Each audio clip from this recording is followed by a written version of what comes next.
বিমান বাংলাদেশের বহরে যুক্ত হচ্ছে ১৪টি নতুন উড়োজাহাজ। মার্কিন বিমান নির্মাতা প্রতিষ্ঠান বোয়িংয়ের সাথে এ নিয়ে চূড়ান্ত দর কষাকষি সহ আনুষ্ঠানিক কাজ সারতে কমিটি করছে সরকার। বিমান প্রতিমন্ত্রী রশিদুজ্জামান মিল্লাত জানিয়েছেন, এপ্রিল মাসের মধ্যেই এই সংক্রান্ত আনুষ্ঠানিক চুক্তি সই হবে। এছাড়া চলতি বছর শেষে উদ্বোধন হবে শাহজালাল বিমানবন্দরের 3rd টার্মিনাল। রাষ্ট্রীয় পতাকাবাহী বিমান বাংলাদেশ এয়ারলাইন্স বহুদিন ধরেই উড়োজাহাজ সংকটে জর্জরিত। গত 5 বছরে বহরে যুক্ত হয়নি নতুন কোনো এয়ারক্রাফট। ফলে যাত্রী চাহিদা থাকার পরও বন্ধ হয়ে গেছে একাধিক আন্তর্জাতিক রুট। সংকট মোকাবেলায় উড়োজাহাজ দ্বিগুণ করার পরিকল্পনা নিয়েছে সরকার। বৃহস্পতিবার সকালে এভিয়েশন খাত নিয়ে বিমান ও পর্যটন মন্ত্রী ও প্রতিমন্ত্রীর সঙ্গে সাক্ষাৎ করেন প্রধানমন্ত্রী তারেক রহমান। সিদ্ধান্ত হয়, চলতি মাসেই অপেক্ষায় থাকা 14টি বিমান কেনার চুক্তি সম্পূর্ণ করতে চায় সরকার। এই 30 এপ্রিলের মধ্যেই আমরা বোয়িং এর সঙ্গে চুক্তি করতে যাচ্ছি।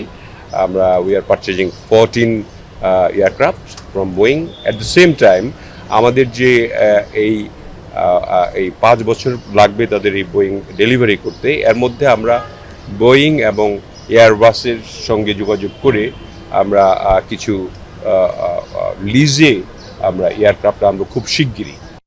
বর্তমানে আন্তর্জাতিক রুটে বিমানের মাত্র 14টি উড়োজাহাজ চলাচল করছে। যাত্রী চাপ ও নতুন রুটের জন্য দরকার 30 থেকে 35টি উড়োজাহাজ। প্রধানমন্ত্রী বিমানের সক্ষমতা বাড়ানোর পাশাপাশি দুর্নীতি বন্ধে কঠোর পদক্ষেপ নেওয়া হবে বলেও জানান বৈঠকে। 1 বছর সময় দিন, আপনারা দেখতে পারবেন বিশাল লাভজনক অবস্থায় আমরা ফিরে আসবো ইনশাআল্লাহ।